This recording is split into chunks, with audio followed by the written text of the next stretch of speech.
Once there was a writer known for producing deeply thoughtful work, someone who built a reputation through discipline and consistent creativity. Piece after piece, the ideas came, each one sharper than the last, each one resonating. From the outside it looked effortless, like a mind that never ran dry. But at some point that flow stopped, and the more pressure they put on themselves to create something meaningful again, the more distant it became. What once felt natural turned rigid. What once flowed freely became forced. And the shift didn't come from trying harder, it came from letting go. When the need to control the outcome faded, clarity returned on its own. This is where something quietly powerful reveals itself. The more attached you are to results, the more you interfere with the very actions that create them. But when your focus returns to what you can actually control, your effort becomes calmer, sharper, and far more effective. Sitting in front of a blank page can feel heavier than it should. At first, it seems simple. Focus, think harder, pull something meaningful out of your mind. So you lean in and try to force clarity into existence. But the more you push, the tighter everything becomes. Thoughts don't flow, they stall. Ideas don't form, they scatter. What should feel natural starts to feel mechanical, almost strained. And with that strain comes frustration. A quiet sense that something is off, even though you're doing exactly what you were taught to do. Try harder. So you keep going, you stare longer, you replay fragments of ideas, hoping one expands into something complete. You demand progress as if pressure alone can create it. But instead of movement, there's resistance. Instead of clarity, there's noise. And slowly, your attention shifts. Not to the process, but to the result. That's where things begin to break. Because now, every second without progress feels like failure. Every pause feels like proof that something isn't working. And then something changes. Not because you solved it, but because you stopped forcing it. You step away. You loosen your grip, and in that distance, something unexpected happens. The idea returns, quietly, without pressure, almost as if it had been waiting for you to get out of the way. That's when a different kind of understanding begins to form. The problem was never a lack of effort. It was the way that effort was being used. There's a difference between effort that supports action and effort that suffocates it. When you try to control every step, you narrow your awareness. You force something that doesn't respond well to force. Thought, creativity, insight. These things don't speed up because you demand more from them. They slow down. They retreat. They wait until the pressure disappears. This pattern doesn't stay confined to writing. It shows up everywhere. The more you try to force a specific outcome, the more unnatural your actions become. You hesitate where you shouldn't. You overcorrect. You start calculating instead of responding, and that calculation breaks your rhythm. Instead of moving forward, you pause, you question, you second-guess. What once felt automatic becomes effortful, and that effort creates friction, not in the world around you, but within you. This is where the Stoic perspective becomes clear. You can act, you can prepare, you can focus, but the outcome itself is not yours to control, and the moment you try to control it directly, you create tension, because now you're reaching beyond what actually belongs to you. That tension doesn't always feel like tension. Sometimes it feels like responsibility, like you're doing everything you can to make things work. But underneath it, there's pressure, a constant need for something to happen, and that need distorts your actions. The blank page becomes more than a page. A conversation becomes more than a conversation. Everything turns into a test, something to prove, something to secure. And once that happens, the process begins to collapse, because you're no longer engaged with what you're doing. You're engaged with what you want it to lead to. And that shift, even if it's subtle, is enough to disrupt everything. There's a quiet principle behind all of this. The more you try to control what isn't yours, the less effective you become in what is. But when that attachment loosens, something else takes its place. a kind of steady focus. You're still acting, still moving, but there's less tension behind it. You're not constantly checking for results. You're not measuring every step. You're simply doing what's in front of you, and in that state, your actions become cleaner, more precise, more aligned. Not because you're forcing them, but because you've removed what was interfering. So when you look back, it becomes clearer. Nothing was missing, not ability, not discipline. What was missing was space. Space for the mind to move without pressure, space for action to unfold without constant interference. And once that space returns, everything begins to work differently. Not perfectly, not instantly, but steadily, naturally. The results you were chasing begin to appear, not because you forced them into place, but because you stopped getting in their way. If this way of thinking resonates with you, then subscribing isn't just about watching more content. It's about continuing to refine how you think, how you act, and how you respond under pressure. So if you're choosing that path, consider subscribing as a quiet step toward a clearer and more disciplined mind. And that space is easily overlooked because it doesn't feel like action. It feels like stepping back, like letting go, like doing less. But in reality, it's what allows everything else to function properly. Without it, effort becomes counterproductive. With it, even simple actions begin to carry more weight. This is the quiet paradox at the center of it all. The more tightly you grip the outcome, the more it slips away. But when you release that grip, even slightly, things begin to align. Not because you stopped trying, but because you started trying in a way that no longer works against you. There's something subtle that begins to unfold once you step back from that first moment of frustration. It doesn't stay confined to a blank page or a single task. It stretches outward into other areas, quietly repeating itself in ways that are easy to overlook. The same tension that blocks creativity begins to appear in conversations, in decisions, in performance. It's not always obvious, but the pattern is consistent. The harder you try to force a specific outcome, the more unnatural your actions become.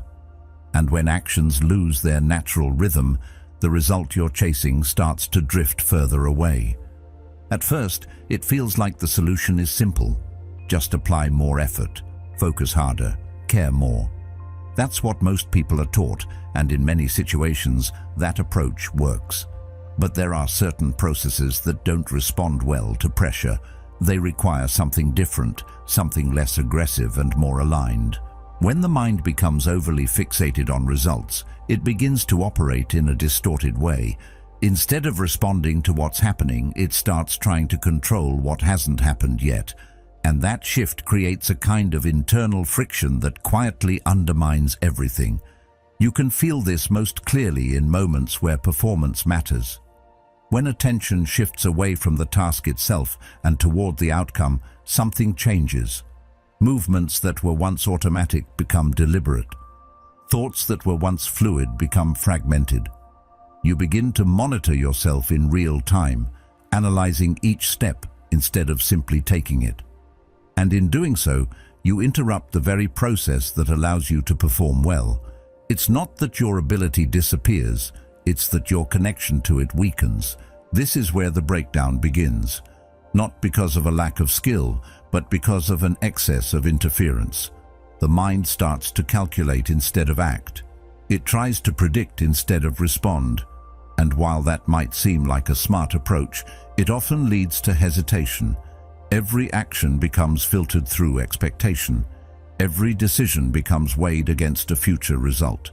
And in that constant evaluation, the present moment gets lost. There's a line from Epictetus that captures this shift with surprising clarity. Make the best use of what is in your power, and take the rest as it happens. The simplicity of that idea is easy to miss.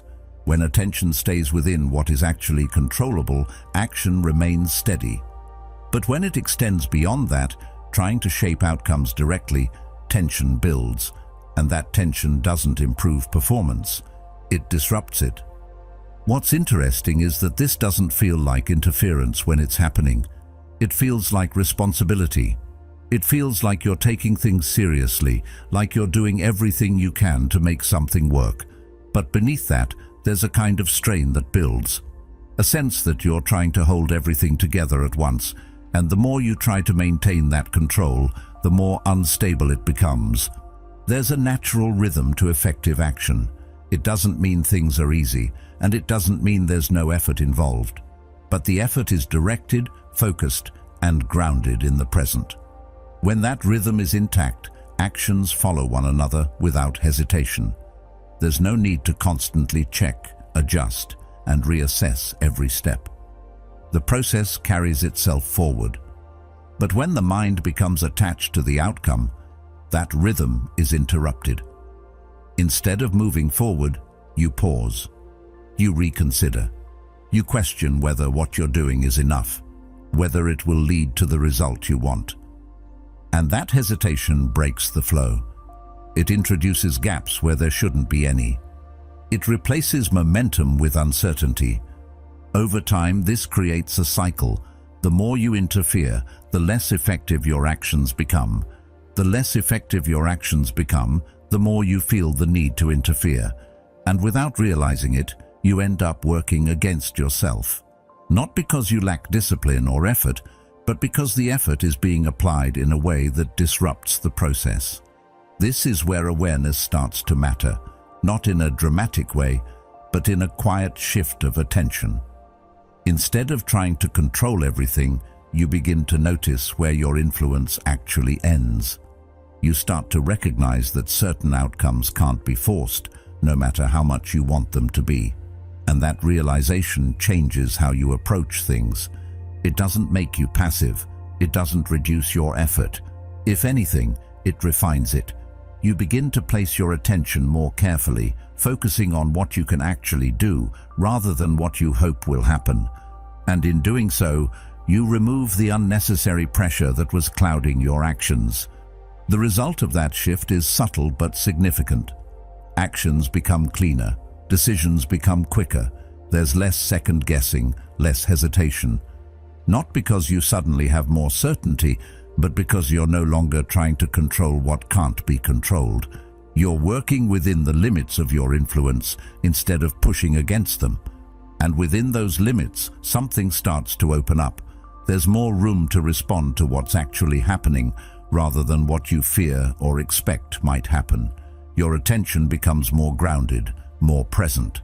And in that state, performance improves, not through force, but through alignment. This pattern keeps repeating itself, not as a problem, but as a signal. Every time you feel that tension, that urge to force an outcome, it's an indication that your focus has shifted beyond what you can control. And each time you bring it back even slightly, you restore that natural rhythm. So the issue was never about trying too little. It was about trying in a way that interferes, and once that becomes clear, the approach changes. Effort remains, but it becomes quieter, more precise, less reactive. And in that shift, the process begins to work the way it was meant to all along. There's a version of this pattern that becomes even more visible when other people are involved. It doesn't show up as a blank page or a stalled idea, but as a subtle tension in the way someone carries themselves. You can sense it in conversations, in tone, in the way words are chosen. Someone tries a little too hard to sound impressive, to appear confident, to make sure they are seen a certain way. And even if nothing is said directly, something feels off. Not dramatically, not in a way that's easy to point out, but enough to create distance. It's not that the effort is obvious. In fact, it's often disguised as enthusiasm or confidence, but underneath that, there's pressure, a need to be perceived in a certain light, a quiet urgency to be validated, and that urgency leaks into everything. The pacing of speech becomes slightly rushed. The focus shifts from connection to performance. Instead of simply being present, there's a constant awareness of how things are being received. And that's where the contradiction begins.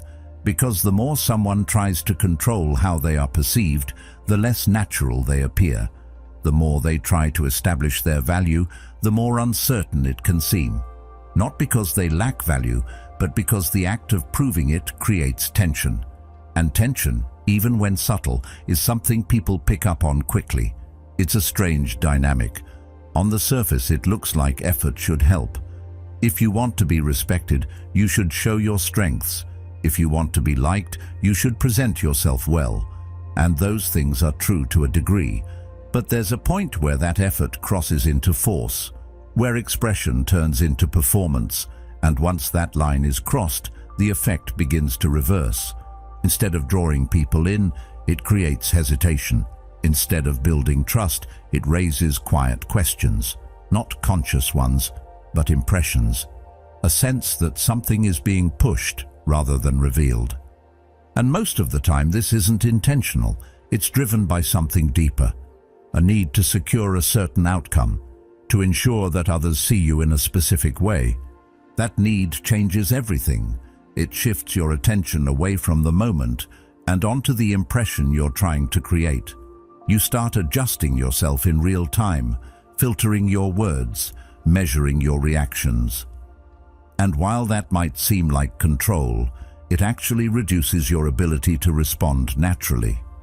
You're no longer engaging fully with what's happening. You're managing it. This is where the disconnect forms, because real connection doesn't come from control. It comes from presence, from being fully engaged without constantly checking how you're being perceived. And the moment that presence is replaced by performance, something is lost. Not dramatically, but enough to be felt. There's a line from Seneca that quietly points to this. Care more for a good conscience than for what others say of you. It's not a rejection of others, but a shift in focus. When your attention is grounded internally, your actions become more stable. But when it's tied to external approval, it becomes reactive. You begin to adjust based on imagined responses rather than actual ones. And that reactivity creates instability, because you can't fully control how others see you. No matter how much you try to shape that perception, there are too many variables, different perspectives, different expectations, different interpretations, and trying to manage all of that at once is not just difficult, it's impossible. So what happens instead is a kind of overcompensation. You try a little harder, you emphasize a little more, you push just enough to make sure your message lands. But each of those adjustments adds more tension. And over time, that tension becomes the dominant signal, overshadowing whatever you were trying to convey in the first place. The shift away from this doesn't come from withdrawing or becoming indifferent. It comes from removing the need to prove something in every interaction, from allowing your actions to stand on their own without constant reinforcement. And when that need fades, something changes immediately. There's less pressure behind your words, less urgency in how you present yourself. You're no longer trying to control the outcome of every exchange. And because of that, your attention returns to the moment itself. You listen more clearly, you respond more directly. There's less filtering, less hesitation. And that creates a different kind of presence. One that doesn't need to announce itself. It's steady, grounded, and noticeably more authentic. Not because you're trying to appear that way, but because you're no longer trying to appear as anything at all. People tend to respond to that without needing to understand why. There's a sense of ease in it, a lack of pressure that makes interaction feel more natural. And ironically, the very things that were being forced before, respect, interest, connection, begin to emerge without being pushed. This doesn't mean that effort disappears, it just changes direction. Instead of being used to shape perception, it's used to stay present, to remain grounded in what you're actually doing rather than what you hope it will lead to. And in that shift, the entire dynamic transforms. What was once controlled becomes responsive. What was once forced becomes fluid. And the need to constantly manage how you are seen begins to dissolve, not because it was suppressed, but because it's no longer necessary. So when nothing needs to be proven, there's nothing left to defend. no image to maintain, no impression to secure. And in that absence, something stronger takes its place. A quiet confidence that isn't dependent on how it's received. And that confidence doesn't come from trying harder. It comes from letting go of the need to try in that way at all. There's another layer to this that doesn't involve other people at all. It happens quietly, entirely within your own mind, and because of that, it's even harder to notice. You sit with a thought you don't want. Maybe it's worry, maybe it's doubt, maybe it's something uncomfortable that keeps returning, and your first instinct is to get rid of it. You try to push it away, distract yourself, replace it with something better, but instead of disappearing, it lingers. It repeats. It becomes sharper, more persistent, almost as if your resistance is feeding it. This is where effort begins to turn against itself. Not because effort is inherently wrong, but because it's being applied in a way that creates friction. You're trying to move in one direction while simultaneously holding on to the very thing you want to leave behind. And that creates tension. The mind becomes divided. One part is pushing, the other is holding, and in that conflict nothing resolves. There's a quiet observation from Carl Jung that captures this dynamic in a simple way. What you resist persists. It doesn't mean that thoughts are permanent or that you have no influence over them. It means that resistance itself becomes part of the process that sustains them. When you push against something internally, you create a kind of psychological pressure that keeps it in place. This is where a different kind of approach begins to make sense, not one based on control, but on allowing, not in the sense of giving up, but in the sense of removing the unnecessary resistance that keeps things stuck. When you stop trying to force a thought away, something changes. The tension around it begins to dissolve, and without that tension, the thought has less to hold on to. It doesn't disappear instantly. It doesn't vanish the moment you stop resisting, but it begins to lose its intensity. It becomes just another part of your awareness, rather than something that dominates it. And that shift, while subtle, is important, because it breaks the cycle of control and reaction. The Stoics approached this from a slightly different angle, but the underlying idea is similar. They focused on the distinction between what is within your control and what is not. Thoughts, in their initial form, often arise without permission. You don't choose the first appearance of an idea, but you do have influence over how you engage with it. And that's where the real leverage is, not in preventing thoughts from appearing, but in choosing not to attach to them unnecessarily. When you stop treating every thought as something that needs to be fixed or removed, you create space. And in that space, the mind begins to settle on its own. What's interesting is that this doesn't feel like control in the traditional sense. It feels like stepping back, like doing less. And that can be uncomfortable at first, because it goes against the instinct to fix things immediately. But over time, it becomes clear that this kind of restraint is more effective than force. The mind starts to move more freely. Thoughts come and go without being held in place. There's less urgency to react, less pressure to resolve everything instantly. And in that quieter state, clarity begins to return, not because you forced it, but because you stopped blocking it. So the issue was never the presence of the thought itself. It was the relationship to it, the tension created by trying to eliminate it immediately. And once that tension is reduced, the entire experience changes. Instead of being trapped in a cycle of resistance, you're able to observe without reacting, to notice without attaching. And that changes the direction of your attention. It moves away from control and toward awareness. And in that shift, the mind becomes less crowded. Not because thoughts are gone, but because they're no longer being held in place. They pass through more easily without leaving the same kind of impact. This is where effort becomes more precise. Instead of being used to fight against your own mind, it's used to remain steady within it, to maintain a certain level of clarity without trying to force it into existence.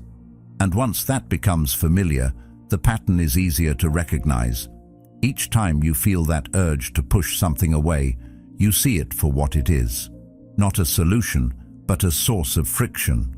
And in choosing not to engage with it in the same way, you allow the process to unfold differently. So the mind doesn't need to be controlled as much as it needs to be understood. And once that understanding is in place, the need for force begins to fade. Creativity seems like something that should respond to effort. It feels reasonable to assume that the more you push, the more you should get in return. Sit down, focus, think harder, and something meaningful should emerge. That's how most forms of work operate, so it's easy to expect the same here. But creativity doesn't follow that pattern. The moment you try to force it into a specific shape, it begins to tighten. Ideas don't expand under pressure. They shrink. They hesitate. They lose the fluidity that allows them to grow into something complete. At first, it's subtle. You start with a direction in mind, something you want to create or express. That part is natural, but then the expectation builds. It has to be good. It has to work. It has to lead somewhere. And with that expectation, your attention shifts. You're no longer exploring, you're evaluating. Every thought is measured against an outcome. Every idea is judged before it has time to develop. And that judgment interrupts the process before it can move forward. So instead of allowing ideas to unfold, you start controlling them. You try to guide each step, to make sure everything fits together perfectly from the beginning. But that control comes at a cost. It removes the openness that creativity depends on. It replaces curiosity with pressure. And once that happens, the process becomes rigid. You're no longer discovering anything. You're trying to construct something that meets a predefined standard. That rigidity is what blocks progress, not because you lack ideas, but because you're not giving them the space to evolve. You're expecting clarity before the process has had time to produce it, and in doing so you cut off possibilities before they can form. Creativity needs movement. It needs room to shift, to change, to take unexpected directions. But when everything is tightly controlled, that movement disappears. There's a line from Plato that reflects this in a simple but precise way. Thinking is the talking of the soul with itself. When that conversation is forced, it becomes strained. It loses its rhythm. But when it's allowed to unfold naturally, it becomes fluid again. Ideas don't need to be pulled out. They need to be listened to. And that requires a certain level of patience. This doesn't mean effort disappears, it just changes its role. Instead of being used to force results, it's used to stay engaged with the process, to keep showing up without demanding immediate outcomes. That kind of effort is quieter. It doesn't push as aggressively, but it sustains the conditions that creativity depends on. The difficulty is that this approach feels counterintuitive. It feels like you're doing less, even though you're actually doing something more precise. You're removing the pressure that disrupts the process. You're allowing ideas to form at their own pace instead of trying to accelerate them. And while that might seem slower, it's often more effective. Over time, this changes how you approach creative work entirely. You stop trying to control every detail from the beginning. You allow things to be incomplete, to develop gradually. You give ideas room to grow instead of forcing them into a finished form too early. And in that openness, something shifts. The process becomes more responsive. Instead of feeling stuck, you start to move with it. One idea leads to another without being forced. There's less hesitation, less second-guessing. Not because everything is clear from the start, but because you're no longer trying to make it clear immediately. This is where creativity becomes sustainable, not something that depends on constant pressure, but something that emerges from a steady, open engagement. You're still involved, still active, but there's less tension behind what you're doing. And that makes a difference, because tension narrows your thinking. It limits what you can see. It pushes you toward familiar patterns instead of new ones. But when that tension is reduced, your perspective expands. You're able to consider possibilities that wouldn't have appeared before, and that's where original ideas begin to take shape. So the problem was never a lack of discipline or effort. It was the way that effort was being applied. Too much control, too much pressure, too much focus on the outcome. And all of that combined to restrict the very thing you were trying to produce. Once that becomes clear, the approach shifts naturally. You still care about the result, but you're no longer trying to force it into existence. You focus on the process instead, on showing up, engaging, and allowing things to develop without constant interference. And in that shift, creativity becomes less unpredictable, not because you've learned to control it, but because you've learned how not to disrupt it. You understand where your influence helps and where it begins to interfere, and that understanding changes everything. So when ideas don't come, the answer isn't always to push harder. Sometimes it's to step back just enough to remove the pressure that's blocking them, to create the space where your mind can move freely again. And once that space is there, the process begins to work the way it was meant to all along. At a certain point, all of these patterns begin to point in the same direction. The tension, the overthinking, the constant urge to control outcomes, it all comes back to where attention is being placed. Not how much effort you're using, but where that effort is directed. And this is where a more grounded perspective starts to make a difference, because without it, it's easy to fall into the habit of trying to manage everything at once, even the parts of life that were never yours to control in the first place.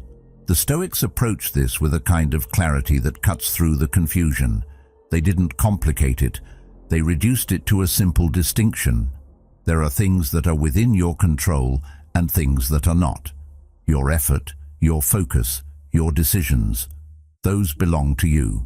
But outcomes, reactions from others, timing, external events, those do not. And when that line becomes blurred, tension begins to build almost immediately. The more your attention drifts into what you can't control, the less stable your actions become. Not because you lack ability, but because your focus is divided. Part of you is trying to act, while another part is trying to predict and manage the result of that action. And those two directions don't align. They pull against each other. One is grounded in the present, the other is fixed on an uncertain future. There's a line from Epictetus that captures this division with precision. Some things are up to us, and some things are not. It sounds almost too simple, but that simplicity is exactly what makes it effective. Because when you actually apply it, the difference is immediate. The moment you bring your attention back to what is yours, your effort, your choices, your response, the noise begins to settle. You stop trying to control how things will turn out. Not because you don't care, but because you recognize that caring doesn't give you control. It only adds pressure when it's directed at the wrong place. And that shift changes how you move. There's less urgency to force results, less need to overcorrect every step. Your actions become more precise. Not rushed, not hesitant, just clear. You do what needs to be done without layering it with unnecessary expectation. And because of that, there's less friction in the process. You're no longer working against yourself by trying to manage outcomes that aren't yours to manage. This doesn't remove uncertainty, that part remains, but it changes how you relate to it. Instead of trying to eliminate it, you work within it. You accept that results will come in their own time, shaped by factors beyond your control. And that acceptance removes a significant amount of tension from your actions. It also brings a different kind of consistency. When your focus is tied to outcomes, your motivation rises and falls depending on what happens. If things go well, you feel confident. If they don't, you hesitate. But when your focus is on what you can control, that stability increases. You act because it's within your control to act, not because you're guaranteed a specific result. And that creates a steadier form of progress, one that isn't constantly interrupted by doubt or overthinking. You move forward without needing constant reassurance that things will work out. And in doing so, you actually improve your chances of things working out because your actions are no longer distorted by unnecessary pressure. There's also a kind of freedom in this that's easy to miss. When you stop trying to control everything, you release yourself from a responsibility that was never yours to begin with. You're no longer carrying the weight of every possible outcome. You're focused on what you can actually influence. And that focus is lighter, more manageable, more effective. This is where clarity starts to replace confusion. Decisions become simpler because they're based on what you can do, not on what might happen. You're no longer trying to calculate every possible result before taking action. You're responding to the present moment with the information you have, and that's enough. Over time, this changes how you experience effort itself. It becomes less strained, less reactive. You're still engaged, still committed, but there's less tension behind it. You're not forcing things into place. You're allowing them to unfold while doing your part with precision. And that precision matters, because when your actions are aligned with what you can control, they become more effective. Not because you've guaranteed the outcome, but because you've removed the internal obstacles that were getting in the way. There's less hesitation, less second-guessing, more direct movement. This is the same pattern showing up again, just in a more grounded form. The less you try to control what isn't yours, the more effective you become in what is. The more you release your grip on outcomes, the more clearly you're able to act. So the shift isn't about doing less. It's about doing what actually belongs to you and letting the rest move on its own. And once that line becomes clear, the tension that once felt unavoidable begins to fade. What's left is something quieter, but far more stable, a way of moving through things without constantly trying to control them. And in that steadiness, your actions begin to carry the kind of clarity that doesn't need to be forced. Something shifts when you stop caring in this specific way, and it's not the kind of shift most people expect. It doesn't make you passive.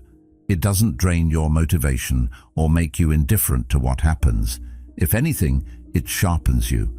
But it sharpens you by removing what was never helping in the first place.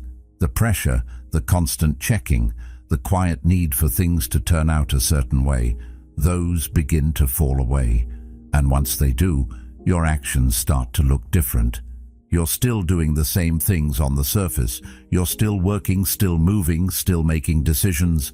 But internally, there's less noise, less tension behind each step. You're no longer measuring every action against an imagined result. You're not pausing to evaluate whether what you're doing will be enough, whether it will lead somewhere, whether it will work out exactly as planned. You're simply acting within the moment you're in. That difference might seem small, but it changes everything. Because when you remove that constant layer of evaluation, your actions become more direct. There's less hesitation, less overcorrection. You don't interrupt yourself as often, and that allows a kind of momentum to build, not through force, but through continuity. One action leads naturally into the next without being weighed down by doubt. This is where the distinction between reacting and responding becomes clear. When you're attached to outcomes, you react. You adjust constantly based on what you think might happen or what just happened. Your actions become tied to results that are still unfolding, but when that attachment loosens, you respond instead. You act based on what is actually in front of you, not on projections or fears. And that response is cleaner, more stable. There's a line from Marcus Aurelius that captures this state with quiet precision. If you seek tranquility, do less. It doesn't mean doing nothing.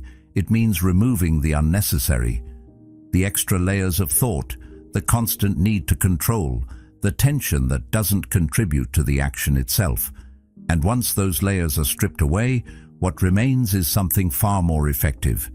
Your attention becomes grounded, not scattered across outcomes and possibilities, but focused on the task itself. You're not thinking 3 steps ahead while trying to act in the present. You're here, fully engaged with what you're doing, and because of that, your actions carry more weight. Not because you're forcing them, but because they're no longer diluted by distraction. This also changes how you experience effort. It no longer feels like pushing against resistance. It feels more like moving with something. There's still energy involved, still commitment, but it's not strained, it's directed. You're not trying to bend the process to fit your expectations. You're working within it, allowing it to unfold while doing your part with clarity. And in that clarity, something important disappears. The friction that was slowing everything down, the internal conflict between what you're doing and what you wish would happen. That conflict used to sit behind every action, quietly interfering. But once the need to control outcomes is reduced, that interference fades. You begin to notice how much smoother things feel. Decisions come more quickly, not because you're rushing, but because you're no longer overanalyzing every possibility. You trust your ability to respond in the moment, rather than trying to predict everything in advance. And that trust creates a different kind of stability. It's not based on certainty, it's based on alignment. You're aligned with what you can actually do, rather than what you hope will happen. And that alignment removes a lot of unnecessary strain. You're no longer carrying the weight of outcomes that haven't even occurred yet. This doesn't mean everything suddenly works out perfectly. Results are still influenced by factors outside your control, but your relationship with those results changes. You're less affected by them, less thrown off when things don't go exactly as expected. And because of that, you're able to continue acting without disruption. That continuity is what makes the difference over time. Not a single perfect action, but a steady flow of clear, undistorted ones. Actions that aren't constantly being interrupted by doubt or pressure.